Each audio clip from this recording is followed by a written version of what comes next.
এবার চালু হচ্ছে ওয়ান সিটিজেন ওয়ান কার্ড, নাগরিক সেবা একীভূত করার ঘোষণা অর্থমন্ত্রীর। বিদ্যুতের দাম বাড়ানোর বদলে কমানোর দাবি গণশুনানিতে, ব্যয় কমানোর আহ্বান অংশীজনদের। $100 কোটি কিনল বাংলাদেশ ব্যাংক। বাংলাদেশ থেকে চিকিৎসক থেরাপিস্ট নিতে চায় মালদ্বীপ, ওষুধ আমদানিতেও আগ্রহ। পশ্চিমবঙ্গে গরু মহিষ জবাইয়ে বিধিনিষেধ বহাল রাখল কলকাতা হাইকোর্ট। দর্শক, গ্রামের কাগজের সকালের সংবাদে আপনাকে স্বাগত। আপনাদের সাথে আছি আমি স্বপ্না দেবনাথ। শুনছিলেন প্রধান শিরোনাম, এছাড়া রয়েছে রাশিফল। এবার চলুন যাওয়া যাক মূল আয়োজনে। নাগরিক সেবা আরো সহজ ও ডিজিটাল করতে ওয়ান সিটিজেন ওয়ান কার্ড চালুর পরিকল্পনা নিয়েছে সরকার। একথা জানিয়েছেন অর্থমন্ত্রী আমির খসরু মাহমুদ চৌধুরী। রাজধানীর একটি গোলটেবিল আলোচনায় তিনি বলেন, এই উদ্যোগের মাধ্যমে দেশের সব নাগরিক সেবাকে এক প্ল্যাটফর্মে আনা হবে, যাতে সেবা পাওয়া হয় দ্রুত ও সহজ।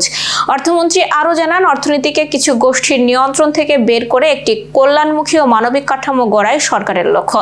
এজন্য ব্যাপক সংস্কার কর্মসূচি নেওয়া হয়েছে। তিনি বলেন, আগামী 1 বছরের মধ্যে প্রশাসনিক ও অর্থনৈতিক ব্যবস্থার বড় অংশ ডিজিটাল অটোমেশনের আওতায় আনা হবে। পাশাপাশি পুঁজিবাজার শক্তিশালী করা, কর ব্যবস্থা সংস্কার এবং ব্যবসায়ের খরচ কমানোর উদ্যোগ নেওয়া হচ্ছে বলে জানান তিনি। সব মিলিয়ে নাগরিক সেবা, অর্থনীতি ও প্রশাসনে বড় ধরনের ডিজিটাল রূপান্তরের ইঙ্গিত দিয়েছেন অর্থমন্ত্রী। বিদ্যুতের দাম বাড়ানোর প্রস্তাবের বিপরীতে দাম কমানোর পথ খোঁজার দাবি উঠেছে গণশুনানিতে। বিদ্যুতের মূল্যহার পরিবর্তন নিয়ে আয়োজিত গণশুনানিতে অংশীজনরা বলেন, ভোক্তার ওপর বাড়তি চাপ না দিয়ে বরং ব্যয় কমানোর উদ্যোগ নিতে হবে। তাদের মতে, ক্যাপাসিটি চার্জ, সিস্টেম লস, প্রকল্প ব্যয় ও অদক্ষতার কারণে যে অতিরিক্ত খরচ তৈরি হচ্ছে তা ভোক্তার উপর চাপানো উচিত নয়।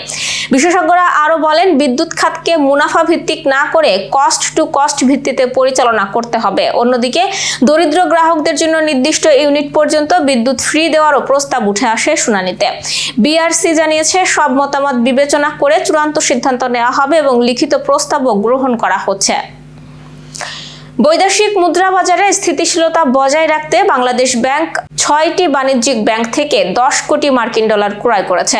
কেন্দ্রীয় ব্যাংক সূত্র জানাচ্ছে, 122 টাকা 75 পয়সা দরে ডলার ক্রয় করা হয়েছে। চলতি মে মাসে বাংলাদেশ ব্যাংক এই পর্যন্ত মোট $56 কোটি 50 লাখ ক্রয় করেছে। 2025-26 অর্থ বছরে এ পর্যন্ত $623 কোটি 85 লাখ ক্রয় করেছিল কেন্দ্রীয় ব্যাংক। মালদ্বীপ বাংলাদেশ থেকে চিকিৎসক, থেরাপিস্ট, নার্স সহ স্বাস্থ্যসেবা কর্মী নিয়োগ বাড়ানোর সিদ্ধান্ত নিয়েছে। মালেতে অনুষ্ঠিত এক বৈঠকে মালদ্বীপের স্বাস্থ্যমন্ত্রী গিলা আলী জানান, তাদের সরকারি হাসপাতালগুলোতে বিশেষ করে থেরাপিস্টের ঘাটতি রয়েছে এবং বাংলাদেশ থেকে দক্ষ স্বাস্থ্যকর্মী নিয়োগে তারা আগ্রহী। তিনি বাংলাদেশের স্বাস্থ্যকর্মীদের দক্ষতা ও পেশাদারিত্বের প্রশংসা করেন। বৈঠকে বাংলাদেশি ওষুধ শিল্পের মানের প্রশংসা করে মালদ্বীপ বাংলাদেশ থেকে সরকারি পর্যায়ে সরাসরি ওষুধ আমদানির আগ্রহ প্রকাশ করে। দুই দেশের স্বাস্থ্য খাতে সহযোগিতা আরো জোরদার করতে এবং বিদ্যমান চুক্তি নবায়নের বিষয়ে একমত হয়। বাংলাদেশের পক্ষ থেকে জানানো হয়, নিয়োগ ও সহযোগিতা প্রক্রিয়া দ্রুত এগিয়ে নেওয়া হচ্ছে এবং শিগগিরই নতুন স্বাস্থ্যকর্মী মালদ্বীপে যোগ দেবেন। পশ্চিমবঙ্গে গরু ও মহিষ জবাই সংক্রান্ত সরকারি বিধিনিষেধ বহাল রেখেছে কলকাতা হাইকোর্ট। রাজ্য সরকারের জারি করা নির্দেশ অনুযায়ী অনুমতি বা ফিটনেস সার্টিফিকেট ছাড়া কোনো গরু মহিষ জবাই করা যাবে না। 1950 সালের আইন ও পূর্ববর্তী রায় অনুসারে এই নিয়ম কঠোরভাবে মানতে হবে বলে জানিয়েছে আদালত। আদালতের রায়ে বলা হয়, গরু জবাই কোরবানির অপরিহার্য অংশ নয় এবং অন্য পশু দিয়েও কোরবানি করা সম্ভব। নতুন নিয়মে পশুর বয়স, স্বাস্থ্য ও কর্মক্ষমতা যাচাই করে স্থানীয় প্রশাসনের অনুমতি নিতে হবে। নির্ধারিত কসাইখানায় জবাই করার নির্দেশনাও দেওয়া হয়েছে। বিধিনিষেধ ভঙ্গ করলে জরিমানা বা কারাদণ্ডের বিধান রয়েছে বলেও জানানো হয়েছে। দর্শক, এবার চলুন জেনে নিই কেমন যাবে আপনার আজকের দিন, অর্থাৎ 22শে মে রাশিফল। মেষ রাশির আজ কাজের চাপ বাড়বে। দ্রুত সিদ্ধান্ত নিলে ভুল হতে পারে। সব কাজেই আজ মাঝারি ঝুঁকি রয়েছে এবং তাড়াহুড়ো এড়িয়ে চলুন। অর্থ ব্যয়ে সংযম রাখুন।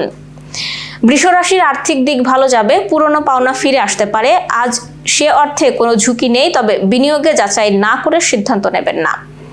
মিথুন রাশির যোগাযোগ ও নতুন সুযোগে সাফল্য আসবে, তবে অতিরিক্ত আত্মবিশ্বাস ক্ষতির কারণ হতে পারে। কর্কট রাশির পারিবারিক সমস্যা কমবে, মানসিক শান্তি আসবে। আবহাওয়া জনিত কারণে অসুস্থতায় পড়তে পারেন, সতর্ক থাকুন এবং আবেগের সিদ্ধান্ত না নেওয়াই ভালো। সিংহ রাশির কর্মক্ষেত্রে দায়িত্ব ও চাপ দুটোই বাড়বে, তবে সম্মান মিলবে। সহকর্মীদের সাথে ভুল বোঝাবুঝি এড়িয়ে চলুন।